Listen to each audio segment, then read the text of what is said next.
जय हिंद मेरे प्यारे साथियों, स्वागत है आपका अपने यूट्यूब चैनल MNB क्लासेस पे। जैसा कि हम लोगों ने वीकली टेस्ट की शुरुआत की थी, उस टेस्ट का तीसरा टेस्ट मैंने कराने जा रहा हूँ। तो टेस्ट शुरू करने से पहले आप भी अपना पेन और कापी लेके बैठ जाइए और देखिएगा। मैं क्वेश्चन पढ़ के बताऊँगा, अब तो आप फिर लास्ट में मिला के बताइएगा आपका अपने से कितना सही था और कितना गलत था। तो कितना सही और गलत हमको कमेंट में आप बताइएगा। टोटल मैंने 50 क्वेश्चन लिया है और मेरे बच्चे जो है इस टेस्ट को कर चुके हैं। आप लोग भी करके अपना रिस्पांस जरूर दीजिएगा कि कितना सही जा रहा है और कितना गलत जा रहा है। तो चलिए शुरू करते हैं वीडियो को। देखिए, पहला क्वेश्चन है कि अमीबा का एक उदाहरण है। अमीबा मतलब कैसा जीव है? एक कोशिकीय जीव है, बहुकोशिकीय जीव है, स्थैतिक जीव है क्या? इनमें से कोई नहीं। तो आप अपना आंसर काउंट कर लीजिएगा, आपका जो सही होगा आप उस पर काउंट कर लीजिएगा करके। इसमें राइट ऑप्शन है एक कोशिकीय जीव है, ठीक। रिक्तिका की झिल्ली को कहा जाता है। रिक्तिका की झिल्ली को क्या कहा जाता है? आपका अनुसार अपना लगा के अपना सही करिए। तो टोनोप्लास्ट क्या कहा जाता है? टोनोप्लास्ट। तो तीसरा क्वेश्चन देख लेते हैं। हरे रंग के वर्णक वाले द्रव को कहा जाता है। हरे रंग के वर्णक वाले को द्रव्य को क्या कहा जाता है? तो क्या कहा जाता है? हरित लवक कहा जाता है। थोड़ा सा ध्यान से दे लीजिएगा, ठीक है। क्या कहा जाता है? हरित लवक। तो चलिए अगले क्वेश्चन पे चलते हैं, जल्दी जल्दी करते हैं, समय ना गवाते हुए। जो भी क्वेश्चन को जितने क्वेश्चन है सभी प्रीवियस ईयर्स में आए हुए क्वेश्चन है, तो आप क्वेश्चन को अच्छे से एक बार में अच्छे देख के याद भी करते जाएगा। वीडियो को रोक के अपना आंसर दीजिए और फिर जो मैं बता रहा हूँ फिर उस पर निष्कर्ष निकालिए, ठीक। चलिए चौथा क्वेश्चन है कि पत्तियों को हरा रंग देता है। पत्तियों को हरा रंग कौन देता है? आसान सा क्वेश्चन है, क्लोरोफिल, ठीक। न्यूक्लियस को नामक झिल्ली द्वारा साइटोप्लाज्मा से अलग किया जाता है। मैं पूछ रहा है कि न्यूक्लियस को साइटोप्लाज्मा से कौन सा अलग करता है? केंद्रक कला अंतर करता है। क्या करता है? केंद्रक कला उसको अलग करता है। नर और मादा युग्मक के संलयन से शुरू होने वाले प्रजनन को कहा जाता है। नर और मादा, मैंने क्लास में बहुत अच्छी तरह से पढ़ाया हुआ है इसको। तो क्या हो जाएगा राइट आंसर? लैंगिक प्रजनन। थोड़ा सा पेन चेंज कर लेते हैं, कोई अच्छा कलर ले लेते हैं। ग्रीन कैसा रहेगा? ठीक, चलिए। तो कैसा हो जाएगा? लैंगिक प्रजनन। अगला क्वेश्चन क्या देखिए कह रहा है। सातवां क्वेश्चन कह रहा है कि युग्मनज बनाने के लिए जायगोट बनाने के लिए नर और मादा युग्मक अंडे और शुक्राणु के संलयन की प्रक्रिया को नाम दें। मैंने बताया था कि अंडाशय में कौन सी क्रिया होती है? निषेचन की क्रिया। अंडाशय में निषेचन की क्रिया होती है, तो ध्यान दीजिएगा। इसका राइट ऑप्शन कौन सा हो जाएगा? निषेचन, ठीक। महिला शरीर के अंदर क्या लिखा है यहाँ पर? अंदर होने वाले निषेचन क्या कहा जाता है? तो ये तो बहुत आसान क्वेश्चन है। महिला के अंदर होने वाले निषेचन को क्या कहते हैं? आंतरिक निषेचन कहते हैं। और अगला क्वेश्चन है कि महिला शरीर के बाहर निषेचन क्या कहते हैं? बाह्य निषेचन। जो अंदर है अंदर, जो बाहर रहेगा बाहर, ठीक। ऐसे क्वेश्चन को आसानी से याद कर सकते हैं। अगला क्वेश्चन कह रहा है कि स्टारफिश और मेढक का एक उदाहरण है। स्टारफिश और मेढक किसके उदाहरण है? आंतरिक की बाह्य निषेचन की दोनों।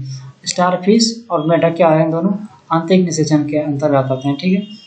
मानव और कुत्ता किसका उदाहरण है? मानव और कुत्ता किसका उदाहरण? आंतरिक निषेचन, बाह्य निषेचन, ये दोनों पता है। कुत्ता, मानव और कुत्ता भी क्या है? मैमल्स में आते हैं, ठीक। इसमें भी क्या हो जाएगा? आंतरिक निषेचन होगा, ठीक। अपना आंसर काउंट करते रहिए, कितना सही हो रहा है कितना गलत, लास्ट में वीडियो में बता दीजिएगा कमेंट में कितना सही हो रहा है नाम के साथ, ठीक। उस तकनीकी का नाम बताइए जिसके द्वारा बच्चे ने निषेचन की कल्पना की और जो माँ के बाहर होता है। कहते हैं कि उस तकनीक का नाम बताइए जिससे माँ बच्चे के निषेचन की कल्पना कर सकता है। यानी कहने का मतलब इस क्लास में इस चैप्टर को मैं बहुत अच्छे से पढ़ा चुका हूँ।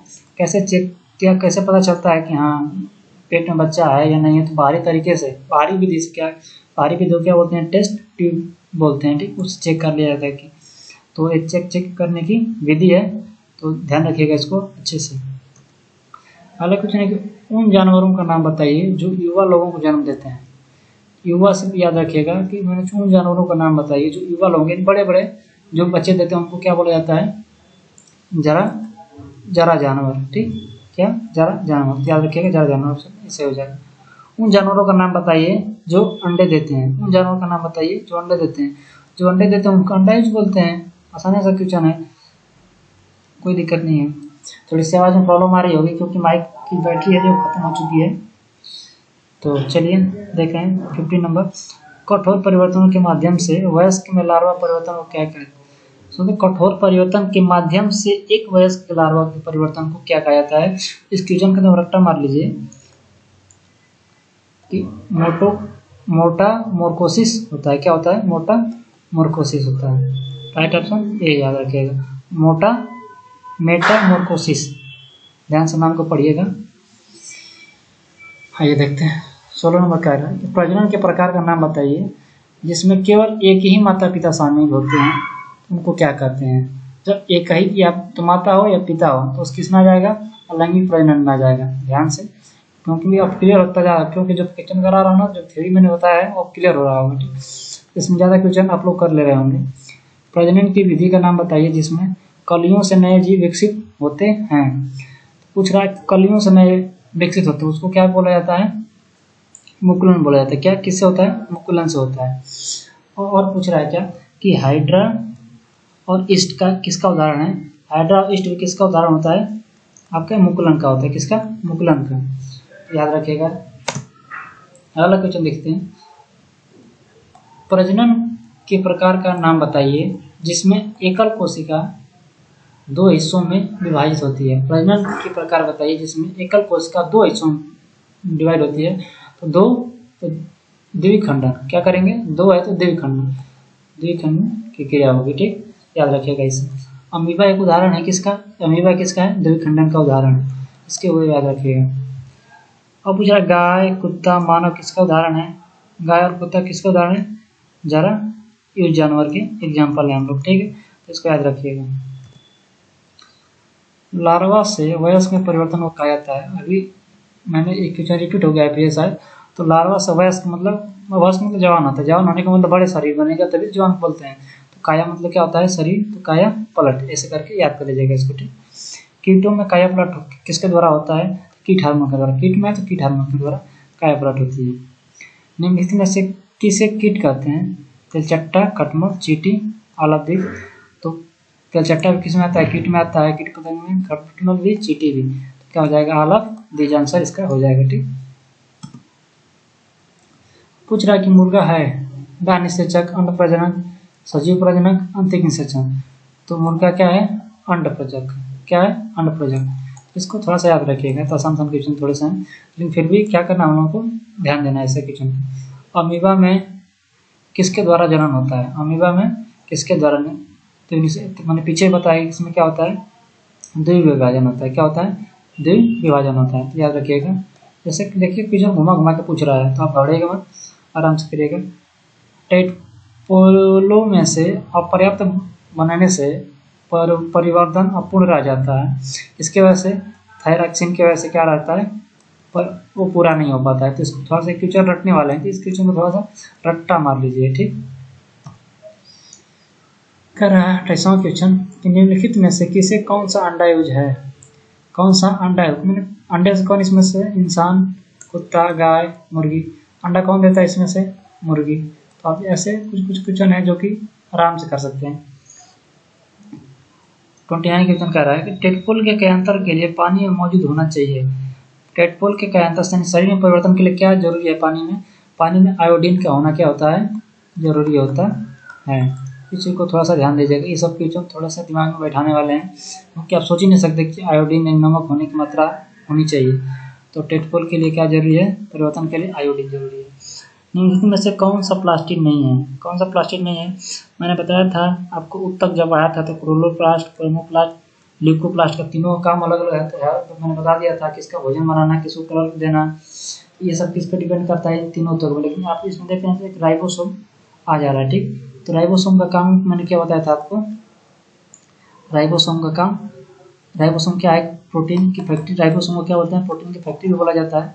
तो ये प्लास्टिक नहीं है, ये आ जाएगा। आप पूछ रहे हैं कि प्लास्टिक का मतलब उत्तक पूछ रहे हैं, उत्तक के संबंधित। तो इसमें से ये नहीं होगा।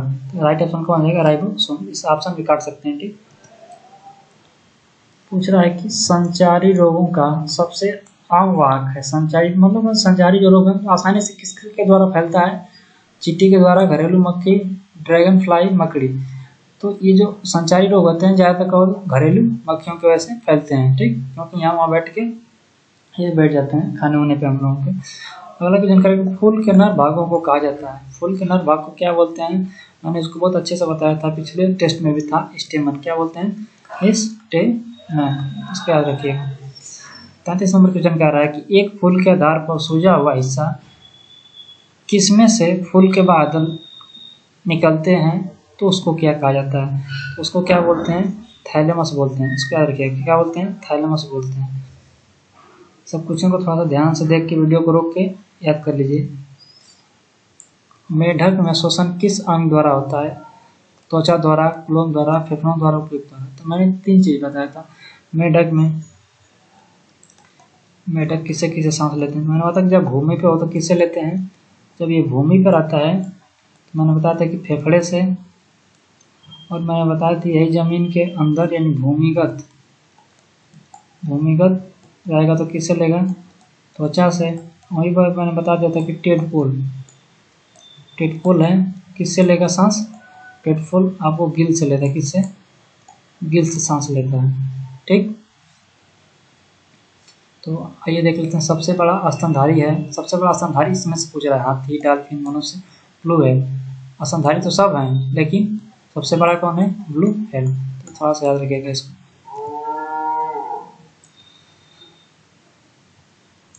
शुष्कोद्भिद लक्षण वाला पौधा है। शुष्क मतलब शुष्क मौसम में यानी शुष्क फील्ड में, या कह सकते हैं कौन सा पौधा हो सकता है? नागफनी, गुलाब, लहसुन, उपयुक्त सभी। शुष्कोद्भिद के नाम से किसको जानते हैं? नागफनी। आप देखेंगे तो ये पानी की कमी होने पर भी ये हो जाता है आसानी से। पत्तियों का रंग हरा होता है क्योंकि इसमें उपस्थित होता है क्या? हरा रंग, लोहा, क्लोरोफिल, इनमें से कोई नहीं। तो क्या उपस्थित रहता है पत्तियों में? क्लोरोफिल। जैसे प्रकाश संश्लेषण क्रिया करके ये अपना क्या बना लेते हैं? भोजन आसानी से बना लेते हैं, ठीक। शरीर की सबसे लंबी हड्डी कौन सी होती है? फीमर। पूछे कहाँ होती है? तो जांघ में। कहाँ होती है? जांघ में। सबसे छोटी पूछ है तो क्या बता देंगे? स्टेपिड। कहाँ पाई जाएगी? कान में, ठीक। इस सब चीज को याद रखिएगा, छोटी छोटी बातें रहती हैं। पूछ रहा है ईसीजी का प्रयोग किस इलाज के लिए किया जाता है? गुर्दे की खराबी में, हृदय की कमजोरी में, मस्तिष्क की बीमारी में, किस में लगाएंगे आप ऑप्शन? ईसीजी का प्रयोग हम हृदय से संबंधित जो समस्या होती है उसमें करते हैं। हृदय में कोई प्रॉब्लम आती है तो हम ईसीजी का प्रयोग करते हैं, ठीक। इनमें से कौन सा एक स्तनधारी नहीं है? स्तनधारी मतलब ये होता है कि जो माँ अपने बच्चों को दूध पिलाती है उसको क्या बोलते हैं? स्तनधारी।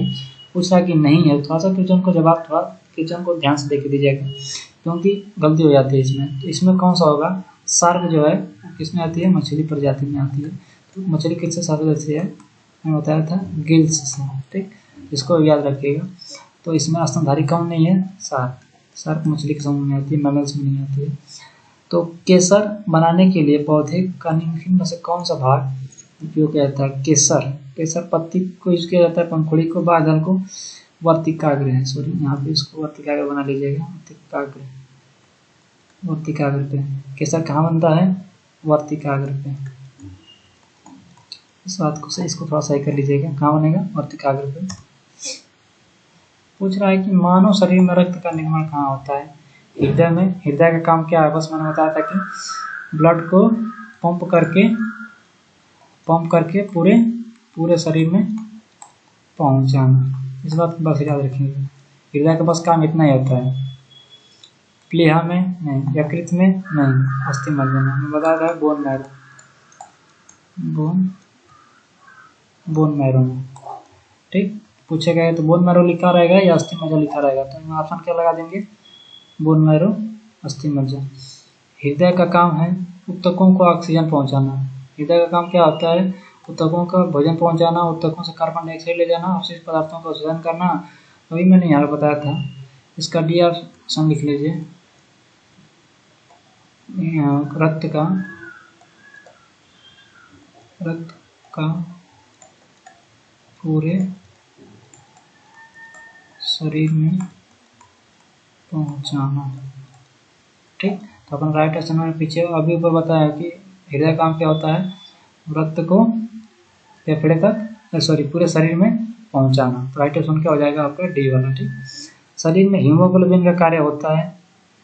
शरीर में हीमोग्लोबिन को मैंने बताया था कि आपको जब पढ़ा रहा था श्वसन वाले चैप्टर में, तो उसमें बताया था कि हृदय हीमोग्लोबिन का काम क्या होता है, ऑक्सीजन को उठाकर कहाँ ले जाना, ब्लड के साथ ले जाके सबको बांटना है। उधर से आते हुए मैंने बताया था कि ऑक्सीजन को कार्बन डाइऑक्साइड को लेके आता, फिर कार्बन छोड़ देता और पीछे फिर पंप कर देता है तो बाहर निकल जाता है उसी रास्ते से। ठीक, तो इस चीज़ को थोड़ा सा याद रखिएगा।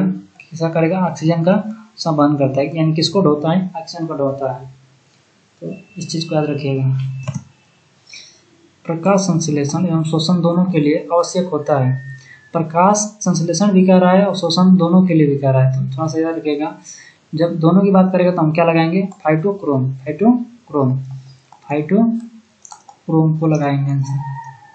ठीक, इंग्लिश में लिखा रहा है तो देख लीजिएगा ध्यान से, फाइटोक्रोम। जो शोषण की बात करेगा और प्रकाश संश्लेषण की बात करेगा तब। मानव शरीर में वृक्क किस तंत्र का भाग है, पूछ रहा है कि वृक्क, किडनी किसका भाग है, तो किडनी किसके भाग में आता है, उत्सर्जन के भाग में आता है। इस चीज़ को थोड़ा सा याद रखिएगा। एट्रोपिन औषधि प्राप्त होती है। एट्रोपिन एक दवा है, वो किससे प्राप्त की जाती है, वनस्पतियों से, जंतुओं से, खनिजों से, सभी से। तो आप किससे प्राप्त की जाती है, वनस्पतियों से प्राप्त की जाती है। दवा किससे बनाई जाती है, वनस्पतियों से। ठीक, पूछ रहा है कि क्षय रोग मानव शरीर के किस भाग को प्रभावित करता है, यकृत को, अमाशय को, फेफड़े को, वृक्क को।